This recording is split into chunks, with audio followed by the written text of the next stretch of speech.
আপনি কি চান আপনার ছেলের ভাস্কর্য অথবা মূর্তি কিংবা মুরাল তৈরি হোক? যদি একটু আমাদেরকে বলতেন। না, ওগুলো আমি চাই না।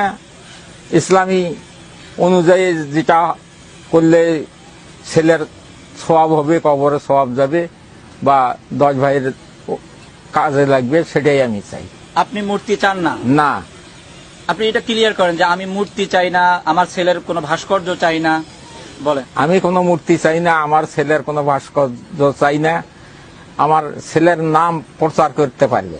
হ্যাঁ, আমরা শুনছিলাম। কেন চান না মূর্তি ভাস্কর, কেন চান না একটু যদি বলতেন? ওটা তো আমার ইসলামী শরীয়তি নয়, ওই জন্য আমরা চাই না।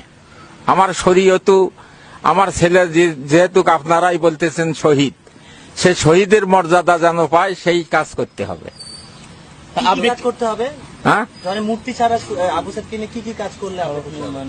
সড়ক নির্মাণ বা মসজিদ মক্তব এলে কিছু করলে, দান সদকা, এই সমস্ত গুলা যেন ওই সবটা আপনার ছেলে পায়। যে আমি আবু সাইদের বড় ভাই হিসেবে আমাদের ইসলামী সংস্কৃতির সাথে সাংঘর্ষিক হয় এমন কিছু আবু সাইদের জন্য না করার জন্য আপনাদের প্রতি বিনীত অনুরোধ থাকবে। আপনারা ভাস্কর্য বা প্রতিকৃতি বানানোর ইচ্ছা পোষণ করবেন না বা বানাবেন না। আমাদের ফ্যামিলি থেকে আমাদের এটা রিকোয়েস্ট থাকবে।